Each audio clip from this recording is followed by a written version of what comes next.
Thanks for tuning in to Crazy Mango Stories. Give a thumbs up, subscribe, and hit the bell for more betrayal stories. It started with Rachel.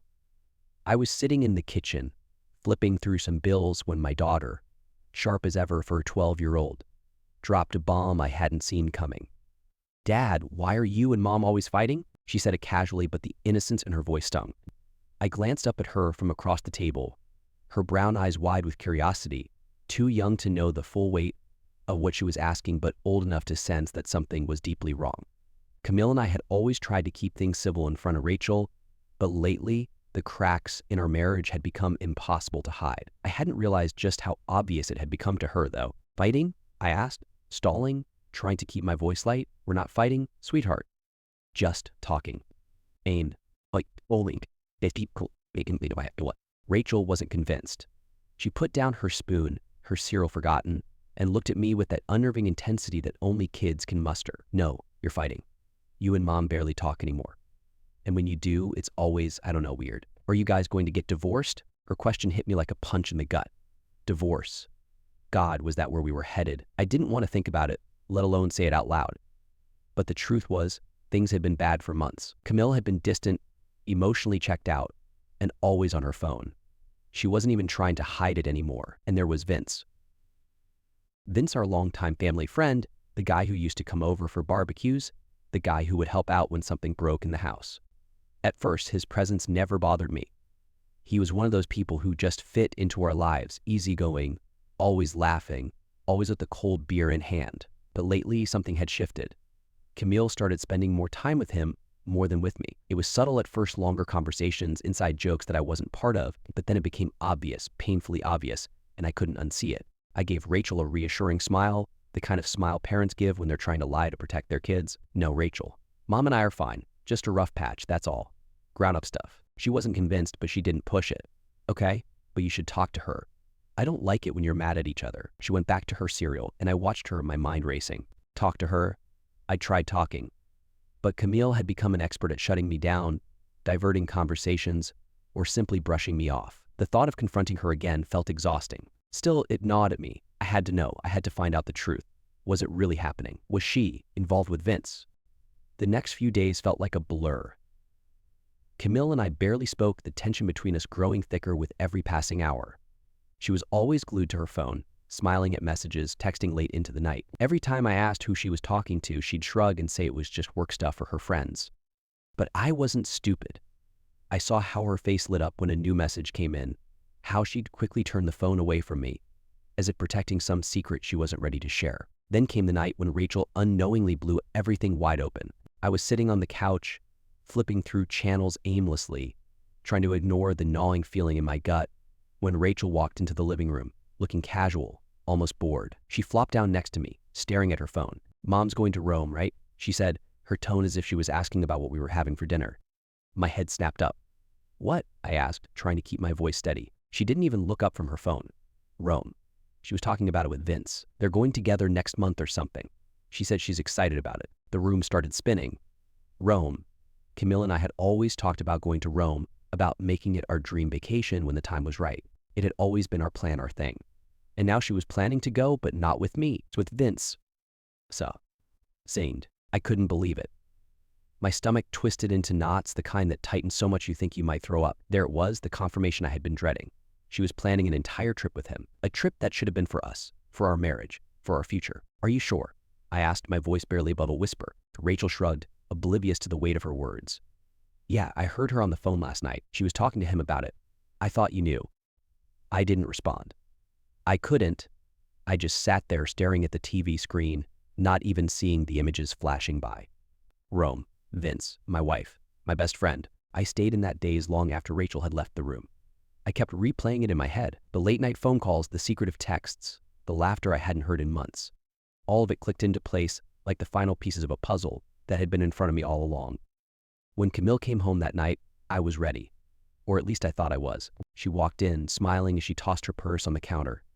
"Hey," she said, completely casual, as if everything was normal, as if my world wasn't falling apart around me. "Hey," I replied, my voice cold, barely containing the fury bubbling just beneath the surface. I could feel my hands trembling as I gripped the armrest of the couch. "How was your day?" "Good," she said, walking over to the fridge to grab a drink. She didn't notice the way I was watching her, the way my eyes followed her every movement, every twitch, every small gesture. "I heard you're going to Rome," I said, my voice too calm, too measured. Camille froze. I saw her back stiffen, her hand lingering on the fridge door for a beat too long before she finally turned around to face me. There was something in her eyes, something that flashed briefly before she masked it with a smile. "Oh," she said, waving her hand dismissively. "It's just something Vince and I were talking about. Nothing serious." Os. My jaw tightened. "You're planning to go to Rome with Vince?" Her smile faltered, and for the first time I saw a flicker of fear cross her face. She quickly recovered, though her expression hardening. "Look, it's just a trip. We've both always wanted to go, and it came up in conversation. It's not what you think." Not what I think? How many times had I heard that line? How many times had people told themselves those lies to make their actions seem less horrible, less real? "Rome was supposed to be our dream," I said, my voice low and dangerous. "You and me. That's what we planned. That was our future." She crossed her arms defensively, her eyes narrowing. "Well, plans change, don't they?" There it was. The knife in the gut, the words that cut deeper than any confession of infidelity could have. Plans change. That's all our life together amounted to in the end, a plan that could be discarded and rearranged when something or someone better came along. Camille stood there, her arms crossed defensively, like she could shield herself from the weight of the truth. Her words echoed in my mind. Plans change, don't they? I felt my blood boiling beneath my skin. This was no longer about just a trip. It was about the slow death of everything we had built together. I stared at her, waiting for something, an apology, a reason, anything to explain why she was willing to destroy us for someone like Vince. But there was nothing. Just that cold, stubborn look she wore, the one that told me she had already made up her mind. The realization hit me then she had moved on. In her heart, in her mind, she was already gone. "How long has this been going on?" I asked, my voice low, barely holding back the rage threatening to explode. "How long have you been planning this?" Camille shifted her weight, her eyes darting to the side, avoiding mine. "It's not like that, Aaron," she said, her tone measured, as if she were trying to keep me from losing it. "Nothing's happened. Vince and I were just friends." I laughed bitterly, the sound harsh and ugly in the quiet room. "Friends?" I spat. "You're planning to go to Rome with him, Camille, the city we've dreamed about for years. But you don't go on a romantic trip to Italy with someone who's just a friend." She didn't respond. Instead, she bit her lip, looking at anything but me. That was all the confirmation I needed. The truth was hanging in the air between us, thick and undeniable. "So we're in love with him," I said, my voice breaking as the words left my mouth. I hadn't meant to say it, but once it was out, there was no taking it back. Camille's eyes shot up to mine, wide and startled. For a moment, I thought she was going to deny it, to tell me I was wrong, that I was being paranoid. But she didn't. She just stood there, silent, her face twisted in something that looked a lot like guilt. "I don't know," she finally whispered, her voice so soft I barely heard it. "I don't know how I feel." That admission, that tiny crack in her armor, broke something inside me. I had been holding on to hope that this was just a phase, that we could fix things, that maybe I was imagining it all. But now I knew. I took a step back, needing to put some distance between us. I couldn't be near her, not when she was looking at me like that, like I was the one making this difficult, like I was the problem. "Jesus Christ, Camille," I muttered, running a hand through my hair. "This is Vince. He's been our friend for years. How could you let this happen?" She didn't answer right away. When she finally spoke, her voice was tight, defensive. "I didn't plan this, Aaron. I didn't ask for it." "No, but you didn't stop it either, did you?" I shot back, my anger flaring up again. "You let it happen. You let him get close. And now you're planning to run off to Rome with him like it's nothing." "It's not like that," she insisted, her voice growing sharper. "We've been friends for a long time. He understands me. He listens to me." I scoffed. "Oh, so that's it? He listens to you, so you're just going to throw everything away for him?" Camille glared at me, her patience wearing thin. "It's not about throwing anything away, Aaron. It's about me. About what I want. I'm not happy. I haven't been happy for a long time." There it was. The bomb she had been waiting to drop. I stood there, frozen, the weight of her words pressing down on me like a lead blanket. Not happy. I knew things hadn't been perfect, but to hear her say it so bluntly, to realize that she had been miserable while I had been desperately trying to hold on to us, it was too much. "You should have told me," I whispered, my voice hollow. "You should have said something." I tried, she snapped, her frustration boiling over.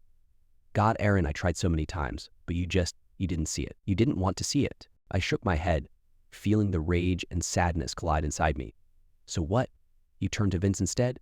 But you think he's the solution? You think running off to Rome with him is going to make everything better?" She hesitated, and in that hesitation I saw the truth.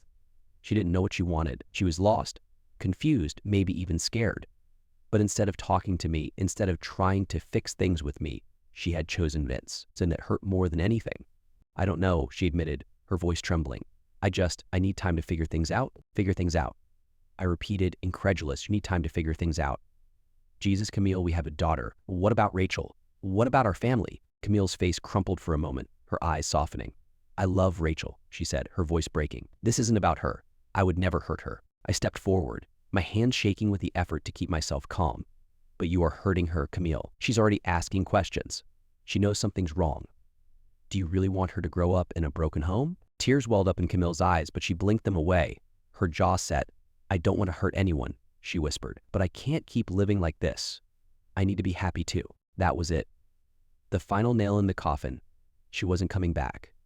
She had already made her choice, even if she wasn't ready to admit it, and I couldn't fight for someone who didn't want to be fought for. I let out a shaky breath, feeling the weight of the decision settle on my shoulders. You want to be happy? Fine. Go to Rome with Vince. Do whatever the hell you want, but don't expect me to be here when you get back. Her eyes widened in shock. Aaron. No, I cut her off, my voice firm. I'm done. I can't do this anymore. If you want out, then just say it, but don't string me along while you figure out what you want. I deserve better than that. Camille stood there, stunned, tears brimming in her eyes. For a moment, I thought she might say something, might try to fix things, but she didn't. She just stood there silent, watching as I turned and walked out of the room.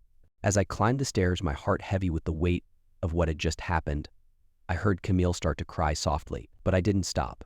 I couldn't. Because at that moment, I knew something had died between us, something that no amount of talking or tears could ever bring back. The silence after our confrontation lingered for days, like a thick fog that neither of us could see through. Camille stayed distant, moving through the house like a ghost. We spoke in short, clipped sentences, each exchange more strained than the last. I slept on the couch, unable to share a bed with someone who had already left me in every way that mattered. I couldn't stand the thought of being near her, not with Vince still looming in the background. But the hardest part was Rachel. I watched her, day after day, her eyes flitting between her mother and me, confusion etched on her face. She was too young to fully grasp what was happening, but she was smart enough to know that something was wrong. The way Camille and I avoided each other, the way our voices tensed whenever we spoke, it was all too obvious. Kids see things we try to hide. They always do. One evening, as I sat on the couch pretending to watch TV, Rachel came and sat beside me. Her little body slumped next to mine, her gaze fixed on the screen but not really watching. She was quiet for a long time, and I knew she was trying to find the right words. Dad, she finally said, her voice soft. Yeah, kiddo, I replied, bracing myself for whatever was coming. Is everything okay with you and Mom? I swallowed hard, my chest tightening. I didn't know how to answer that.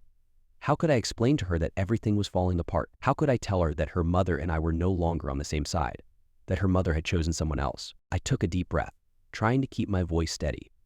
Things have been hard lately, I admitted, keeping it vague. Rachel nodded, her little fingers fiddling with the hem of her shirt. Are you going to get a divorce? The word hung in the air between us, heavy and final. Divorce, the word every kid dreads, the word that tears families apart. I had thought about it, of course. It was impossible not to. But hearing Rachel say it out loud made it all too real. I don't know, I said honestly. We're trying to figure things out. Rachel was quiet for a moment, then looked up at me with those wide, innocent eyes that always seemed to cut right through me. I don't want you and Mom to break up. Her words hit me like a punch to the gut. I felt the familiar sting of guilt and sadness wash over me, knowing that no matter how hard I tried, I couldn't protect her from this. I couldn't shield her from the truth. I don't want that either, Rachel, I said, my voice barely above a whisper. But sometimes things don't work out the way we want them to. Her face crumpled, and for the first time I saw the fear in her eyes. The fear that her world was about to be ripped apart. Is it because of Vince? She asked, her voice trembling. I froze. How the hell did she know about Vince? I hadn't mentioned his name once, not to her. Camille hadn't either, at least not that I knew of. But kids hear things, pick up on things. Maybe she had overheard something, or maybe she had just put the pieces together on her own. What do you mean? I asked, carefully trying not to give too much away. Rachel shifted uncomfortably, biting her lip. I heard Mom talking to him on the phone. She talks to him a lot. And she's going to Rome with him, isn't she? There it was, laid bare by the one person I had been trying to protect from all of this. I felt a rush of anger, not at Rachel but at Camille for putting us in this position, for letting this happen right under our daughter's nose. I didn't know what to say. I wanted to tell her that everything would be fine, that we would work it out, but I couldn't lie to her. Not anymore. So instead, I just nodded. Yeah, I said quietly. She is. Rachel's eyes filled with tears, and she wiped at them quickly, as if embarrassed to cry in front of me. "Why?" she whispered. "Why is she going with him?" I opened my mouth to answer, but the words wouldn't come. How could I explain to her that her mother was choosing another man over her family? How could I make her understand something I didn't fully understand myself? "I don't know," I said finally, my voice thick with emotion. "I really don't know, Rachel." We sat there in silence for a long time, the weight of everything hanging over us like a dark cloud. I put my arm around her and pulled her close, and she rested her head on my shoulder, sniffling softly. In that moment, I realized that no matter what happened between Camille and me, I had to be strong for Rachel. I had to protect her from the fallout, even if I couldn't protect her from the truth. The days that followed were a blur.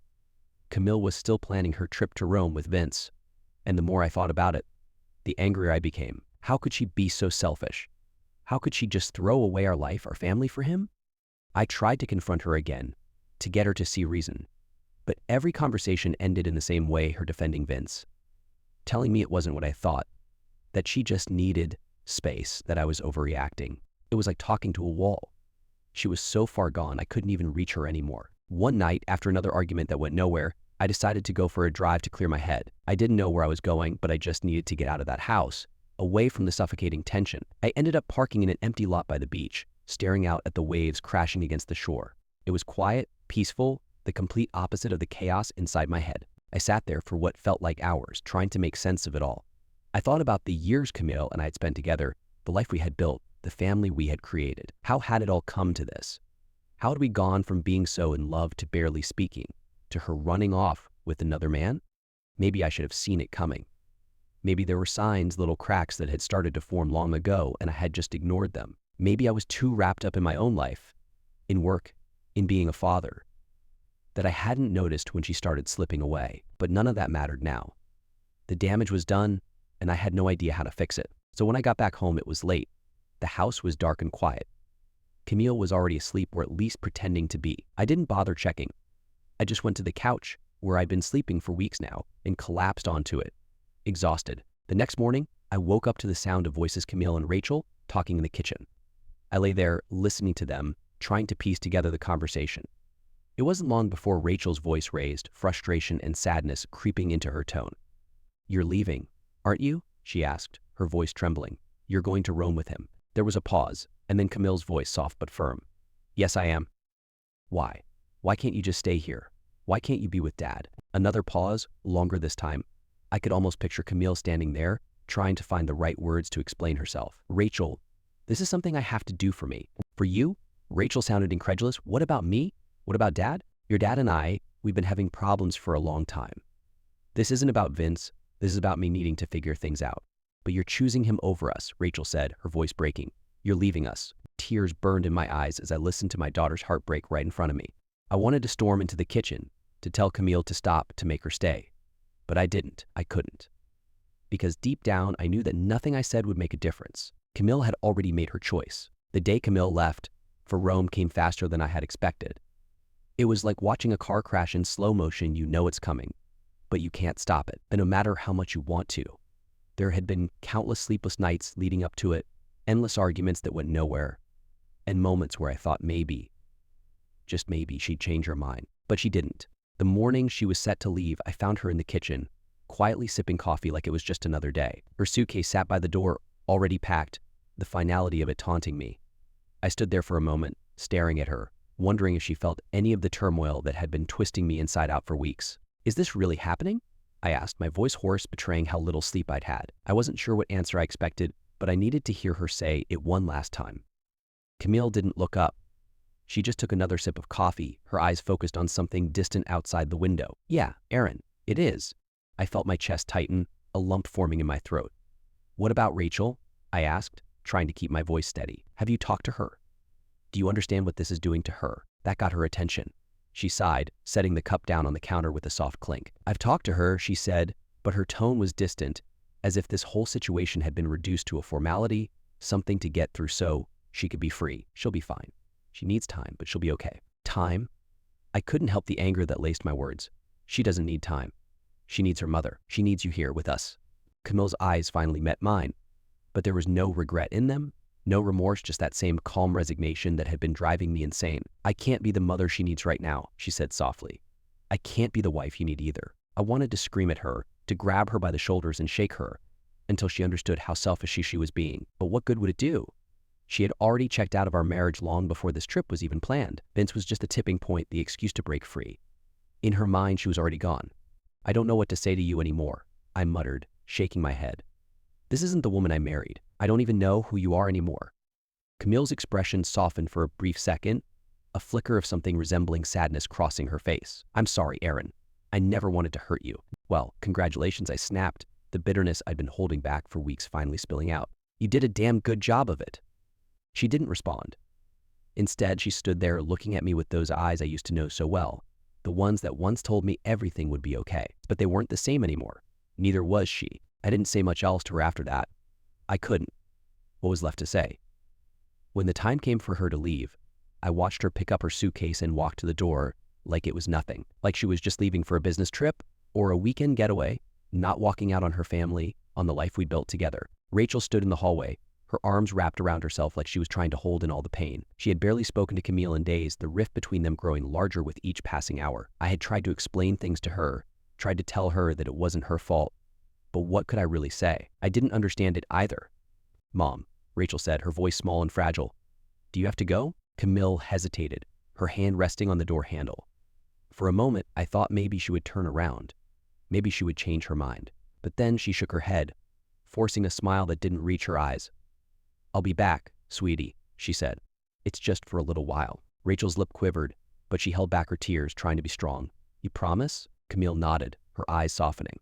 "I promise." I wanted to call her out on that lie, to tell Rachel not to believe her, but I didn't have the heart. Not with my daughter standing there, holding on to the last thread of hope that maybe her mother wasn't abandoning her after all. Camille leaned down to give Rachel a quick hug, but it was awkward, forced. Rachel didn't hug her back, her body stiff, her eyes focused on the floor. Camille straightened up, glancing at me one last time. "Take care of her," she said softly, her voice almost a whisper. I didn't respond. I just stood there, my arms crossed, my heart pounding in my chest as I watched her open the door and step out into the cool morning air.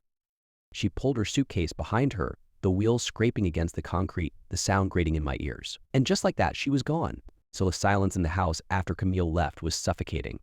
Rachel went to her room, closing the door quietly behind her. I sat down on the couch, staring at the door as if Camille might suddenly walk back through it, as if she hadn't just left to chase some fantasy life with Vince. But deep down, I knew she wasn't coming back, not in the way I needed her to. I ran my hands over my face, feeling the exhaustion settle into my bones. I had spent so long fighting for this marriage, trying to hold on to something that was already dead, and now that it was over, I didn't even know how to feel. Angry, relieved, heartbroken? It was all there swirling around inside me, but none of it made sense. After a while, I got up and went to Rachel's room. I knocked softly on the door before pushing it open. She was sitting on her bed, hugging her knees to her chest, her eyes red and puffy from crying. "Hey," I said gently, stepping inside. "You okay?" She shook her head, tears spilling down her cheeks. "Why did she leave, Dad?" she whispered, her voice breaking. Why wasn't I enough? The question shattered me. I crossed the room and sat down on the bed next to her, pulling her into a tight hug. "This isn't about you, Rachel," I said, my voice thick with emotion. "None of this is your fault. Your mom, she's going through something that has nothing to do with you." Rachel buried her face in my chest, her small body shaking with sobs. "I don't understand," she cried. "I just want things to go back to how they were." "I know, sweetheart," I whispered, stroking her hair. "I know, I do too." We sat there like that for a long time, her tears soaking into my shirt as I held her close. I wished I had the answers, wished I could make the pain go away, but I couldn't. All I could do was be there for her, to pick up the pieces of our broken family and try to make something new out of them. I don't know, try. Over the next few days, I kept expecting Camille to call, to check in, to say something, but the phone stayed silent. She was with Vince now, living out whatever dream she thought they were chasing. I wondered if she even thought about us at all, or if we were just part of the life she had left behind. Rachel and I fell into a new routine, one that didn't include Camille. It was strange at first, but also kind of peaceful. There was no more tension, no more wondering when the next fight would happen, no more waiting for the other shoe to drop. It was just us trying to figure out how to move forward. But the truth was, I didn't know how to move on. Not really. I had spent so many years building a life with Camille, and now that she was gone, I didn't know who I was without her. It was like a part of me had been ripped away, leaving behind this gaping hole that I had no idea how to fill. The days without Camille bled into weeks. Life, once defined by the silent wars between us, now felt quiet, but not in the hollow way it had been before. It was a different kind of quiet, one that didn't hum with tension, anger, or betrayal. Rachel and I were learning to live without her. I never thought I'd get used to that, but here we were. Rachel was strong. Stronger than I gave her credit for. After the first few days of crying herself to sleep, she began to adjust. I watched her come to terms with her mom's absence, the way she compartmentalized it. She threw herself into school, her friends, and even took up painting, something she hadn't done since she was little. It broke my heart, though, that the one person she needed the most wasn't there to see her grow stronger. Camille should have been there. But Camille wasn't. She was in Rome with Vince. I hadn't heard from her in weeks. Part of me was glad. Every time the phone rang, my heart jumped, expecting it to be her, but it never was. She had disconnected herself completely. No calls, no texts, no emails. It was like we didn't exist to her anymore. A part of me wondered if she had even thought about us since she left, or if Vince had already become her whole world. It wasn't until one Saturday afternoon, almost 3 months since Camille had walked out, that I finally heard from her. I was in the garage working on my old truck. The thing had been sitting idle for years, half rusted and gathering dust. Fixing it was something I had always wanted to do but never had the time for. Now, with Camille gone, I needed something to keep my hands busy, something to focus on besides the gnawing emptiness inside me. The sound of the engine trying to turn over was a welcome distraction. Rachel was at a friend's house, spending the day being a kid, and I was grateful for that. She deserved a little happiness, a little normalcy in her life. I wiped the grease from my hands, stood up, and stretched when I heard my phone buzz on the workbench. I glanced at the screen and froze. Camille. For a moment, I just stood there, staring at her name. The old anger rose up in me like bile, twisting my stomach into knots. What could she possibly have to say to me now? Why was she calling? 1,000 scenarios ran through my head. Was she coming back? Had things gone wrong with Vince? Or worse, had they gone perfectly? I clenched my jaw, hit answer, and held the phone to my ear. Yeah, there was a pause on the other end, and for a second, I thought she might have hung up, but then I heard her voice, soft, almost hesitant. Aaron, hi. Hearing her voice again sent a jolt of something through me, something I didn't want to feel. It had been so long since I'd heard it, and for a moment, I hated myself for how much I'd missed it, but I pushed that feeling down, deep where it couldn't hurt me. What do you want, Camille? I asked, keeping my voice cold, detached. Another pause, then a soft sigh. I needed to talk to you. I closed my eyes, leaning against the truck. About what? You've been gone for months. What's there left to say? I know I've been quiet, she began, her voice wavering slightly, but I needed to figure things out. I didn't want to call you until I knew. Knew what? I cut in, frustration boiling beneath my skin. Knew what you wanted? Knew whether or not Vince was worth throwing away your family for? Aaron, please, she said quietly, but I wasn't having it. No, I snapped. You don't get to do this now, Camille. You don't get to just call up after months and act like everything's fine. You left us. You left me. You walked out, and now you're acting like this is some casual catch-up conversation. I know, she whispered, her voice breaking a little. I know I did, and I'm sorry. I laughed bitterly, shaking my head. Sorry? You think sorry is enough? Do you have any idea what you've done to Rachel? So what you've done to me? There was a long silence on the other end, and I could hear her breathing shaky and uneven. When she finally spoke again, her voice was thick with emotion. I never wanted to hurt you, Aaron. I didn't plan for any of this to happen. I felt so lost. And Vince, I cut her off again, the sound of his name like nails on a chalkboard. Don't, I growled. Don't you dare bring him into this. You want to talk about Vince? You can call someone else. I don't want to hear about him. Aim. She was quiet again, but this time I heard a soft sniffle, like she was holding back tears. I'm not with him anymore. That stopped me cold. What? I'm not with him anymore, she repeated, her voice barely above a whisper. It didn't work out. I didn't know what to feel in that moment. Relief? Anger? Satisfaction? It was all too much. Part of me had wanted this to hear that things had blown up in her face, that she had made the wrong choice, but another part of me didn't care. It didn't change anything. The damage was done. So what? I asked, my voice hard. You expect me to feel sorry for you. Is that why you're calling? Because things didn't work out with your lover, and now you're looking for some kind of sympathy? No, she said quickly, the desperation in her voice clear. No, I didn't know who else to call. I've been thinking a lot about everything. About you, about Rachel. I don't expect you to forgive me, Aaron. I know I screwed up. I know I ruined everything. But you what? I asked bitterly. You miss us? Is that it? You miss the life you threw away? She didn't answer right away, but when she did, her voice was shaky, raw. I do, I scoffed, running a hand through my hair. You should have thought about that before you left. I know, she whispered. I know I messed up, Aaron.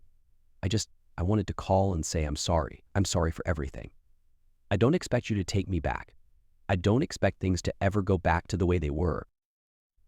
A late, or these thinker being, but I needed you to know that I'm sorry. I didn't say anything. I didn't know what to say. Her words hung in the air, heavy and meaningless. Sorry.